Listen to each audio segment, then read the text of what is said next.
সালাফ শব্দটির অর্থ হচ্ছে যারা বিগত হয়ে গেছেন, যারা গত হয়ে গেছেন, আমাদের পূর্বপুরুষ যারা এই পৃথিবী থেকে চলে গেছেন, মারা গেছেন, এটাকে আবিধানিক অর্থে তাদেরকে সালাফ বলা হয় আরবি ভাষায়।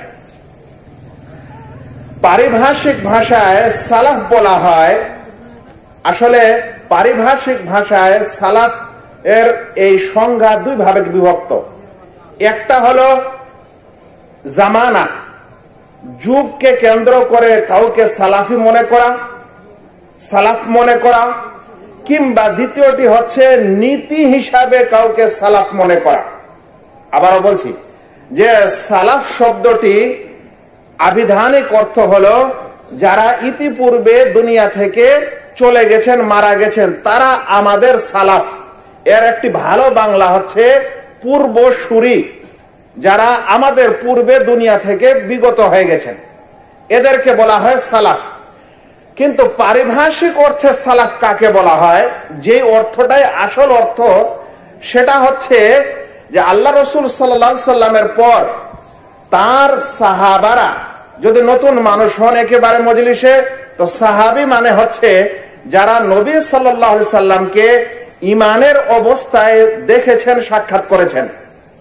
তো নবী সাল্লাল্লাহু আলাইহি সাল্লামের পর সাহাবায়ে কেরাম এবং যারা সাহাবাদেরকে ইমানের অবস্থায় দেখেছেন তাদেরকে বলা হয় তাবেঈ। সাহাবী এবং তাবেঈ আর তাবা তাবেঈ, তাবা তাবেঈ বলা হয় যারা তাবেঈদেরকে ইমানের অবস্থায় দেখেছেন। তাহলে রাসূল সাল্লাল্লাহু আলাইহি সাল্লামের পর তিনটি প্রজন্ম, একটি হচ্ছে সাহাবা, দ্বিতীয়টি হচ্ছে তাবেঈ, আর তৃতীয়টি হচ্ছে তাবা তাবেঈ। এই তিনটি প্রজন্ম বা এই তিনটি যুগকে বলা হয় সালাফের যুগ। কি বলা হয়? সালাফের যুগ। এরাই হচ্ছেন আমাদের পূর্বসূরি, যারা দ্বীন ইসলামকে মানার ক্ষেত্রে, দ্বীন ইসলামকে বুঝার ক্ষেত্রে, দ্বীন ইসলামের যাবতীয় বিধিবিধানের ক্ষেত্রে এই তিন প্রজন্মের নীতি নিয়মকে মেনে চলে, তাদেরকে সালাফি বলা হয়। কথাটা স্পষ্ট হয়েছে ভাইরা? যে রাসূল সাল্লাল্লাহু আলাইহি সাল্লামের পর সাহাবায়ে কেরাম, তাবেঈনে কেরাম এবং তাবা তাবেঈন, এই তিনটি যুগের মানুষ আমাদের হচ্ছে সালাফ, আমাদের হচ্ছে পূর্বসূরি।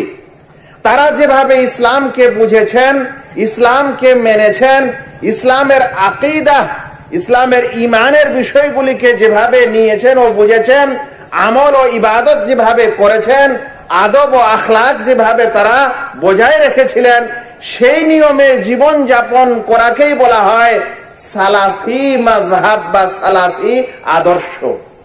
বুঝা গেছে?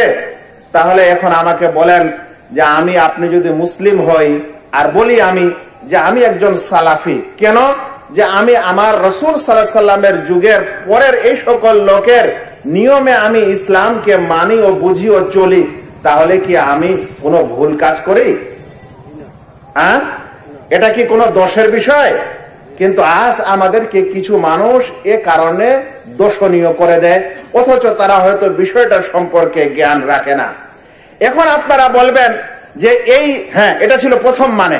দ্বিতীয় মানে হচ্ছে ওই সালাফদের যারা এখনো নিয়ম নীতি মেনে চলে, তারাও সালাফি। দ্বিতীয় কথাটি কি হলো?